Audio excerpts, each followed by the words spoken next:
Le storyboard est une étape méconnue et souvent incomprise du grand public. Il s'agit de réaliser, rapidement et au brouillon, une esquisse et un découpage de l'œuvre à venir. L'idée est de passer un peu de temps, mais pas trop, sur les dessins afin de pouvoir les modifier sans état d'âme, afin d'améliorer l'histoire ensuite. Il s'agit bien évidemment aussi de faire tous les choix narratifs, stylistiques, formels et de tester les concepts. Les outils que nous avons en main, nous les créateurs, en termes de mise en scène, ce sont les suivants. Le cadrage, le son, le mouvement,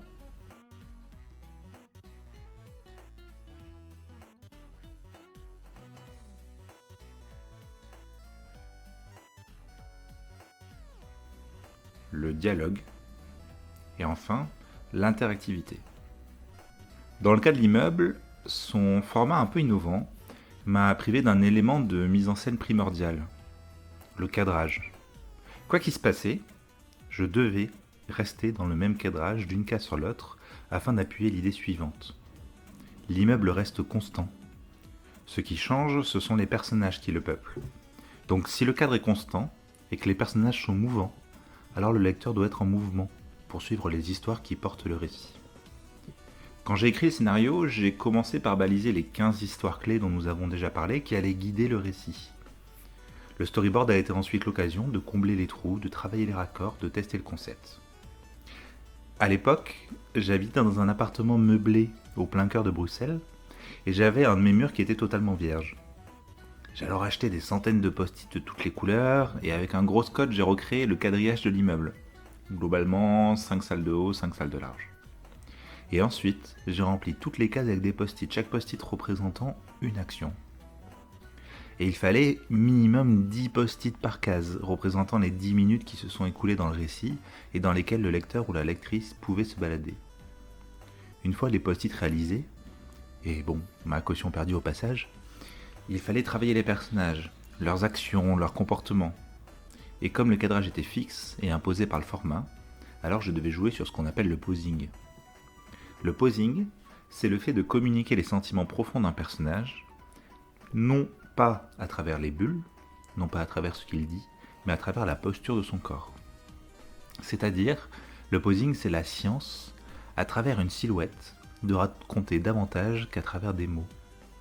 C'était un challenge extrêmement compliqué, surtout pour le jeune artiste que j'étais à l'époque. Et d'ailleurs, pour m'aider dans ce défi, je me suis beaucoup photographié moi-même dans la plupart des postures à dessiner. Mais l'étape du storyboard, ça ne s'arrête pas non plus qu'au dessin. Il s'agit aussi d'expérimenter le concept, ce qu'on était en train de créer, d'anticiper ses défauts, ses soucis, de travailler ses mécaniques. Ainsi, l'un des plus gros problèmes qu'il m'a été posé d'affronter est le suivant. Comment indiquer au lecteur dans quelle direction est parti le personnage ? Je m'explique. Imaginons que nous suivons l'histoire de la concierge. L'histoire commence à 22h11 dans l'entrée de l'immeuble, et à 22h13, elle poursuit le souillon qui a sali son précieux carrelage armé de sa chevrotine. Et lorsque le lecteur ou la lectrice passe à 22h14, alors elle a disparu de la première case. Elle est remplacée par Sam et Dean qui commencent leur propre enquête et leur propre histoire. Comment alors, dans ces conditions, je fais comprendre au lecteur qu'il faut qu'il aille dans la salle de droite pour suivre le déplacement de la concierge à 22h14. J'ai étudié plusieurs pistes. Est-ce que je devais faire une petite animation à chaque fois qu'un personnage sort du cadre, pour indiquer l'endroit vers où il allait ? Mais dans ce cas-là, comment gérer les personnages qui passent d'un étage à l'autre, d'en haut vers le bas, ou ce genre de choses-là ? Au final, ce qui a primé, c'est la volonté de favoriser la curiosité des lecteurs. C'est-à-dire, leur laisser la liberté d'aller fouiller dans les cases autour pour savoir où était partie la personne. A posteriori, je pense que si je devais refaire l'immeuble actuellement, j'opterais davantage pour la solution d'une flèche indiquant où le personnage s'est rendu. En effet, l'immeuble contraint déjà le lecteur ou la lectrice à opérer une gymnastique mentale inhabituelle.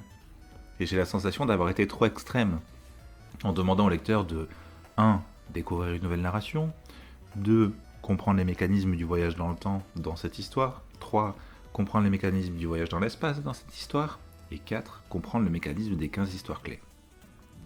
À titre personnel, j'ai toujours beaucoup aimé l'idée de récompenser fortement la curiosité des lecteurs. Mais en prenant de l'expérience, j'ai appris au fur et à mesure que la meilleure solution, c'est aussi d'être flexible et de laisser aux lecteurs l'opportunité de créer leur lecture en fonction de leur envie. Enfin bref. Une fois le board posé, le concept posé, il fallait passer à la réalisation à proprement dit de la bande dessinée numérique. Pour l'histoire, ma toute première bande dessinée numérique était en noir et blanc pur. C'était un travail extrêmement agréable pour moi de jouer de la sorte, dans une espèce d'exercice de style, un travail entre l'ombre et la lumière, c'est quelque chose qui m'a toujours plu. Par contre, j'ai toujours trouvé, même en tant que lecteur, au noir et blanc un côté froid qui m'a toujours un peu rebuté, comme si on m'interdisait toute la chaleur du monde pour me montrer un récit d'un point de vue un peu analytique et détaché. C'est pas forcément systématique et universel, par exemple le noir et blanc d'un Vives, qui en fait rajoute une nuance de gris à son noir et blanc, mais c'est un noir et blanc qui me touche vraiment profondément. Mais c'est en tout cas le sentiment que j'avais en regardant le résultat de ma première BD. Du coup, quand j'ai commencé à pêcher la mangue, je cherchais un traité stylistique qui me permettrait de garder la simplicité du noir et blanc, mais d'y ajouter la richesse de la couleur. Mais sans me perdre non plus dans un exercice coloré que je savais long et fastidieux. Je me suis alors rapproché assez naturellement et aisément d'un espèce de camaïeu bleu, sans que jamais vraiment je sache en expliquer la raison. Je crois que c'est parce que la toute première image que j'ai essayée, en fait j'ai essayé d'animer une toute première image pour tester ma capacité à faire de l'animation par-dessus une image fixe, et l'idée que j'avais eue c'était de faire de la pluie qui tombe. Et donc je pense que ça avait un rapport avec ça, la pluie qui tombe de nuit, comme ça, des lumières bleues, voilà. En tout cas je m'y suis tout de suite très bien senti. Parce que j'ai toujours trouvé le bleu réconfortant, capable d'être à la fois doux comme une caresse et d'autres fois d'être électrique comme un coup de foudre. J'ai donc commencé à travailler sur la pêche et la mangue avec un bleu assez agressif, proche du cyan. Mais peu à peu, et déjà avec l'immeuble, j'ai commencé à adoucir ce bleu, en allant chercher une couleur qui se rapproche davantage du bleu nuit, le bleu de la nuit durant laquelle se déroule l'histoire de l'immeuble. L'autre avantage du bleu, c'est que si on retire toutes les couleurs d'une histoire sauf une, alors chaque nouvel ajout de couleur devient signifiant.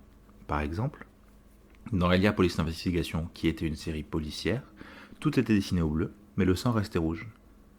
Le lecteur était donc à l'image d'Elia, un enquêteur ou une enquêtrice qui passait d'un bain de sang à l'autre, d'une gouttelette sanglante à un chemin de meurtrier, dans ce monde qui n'était que bleu et froideur.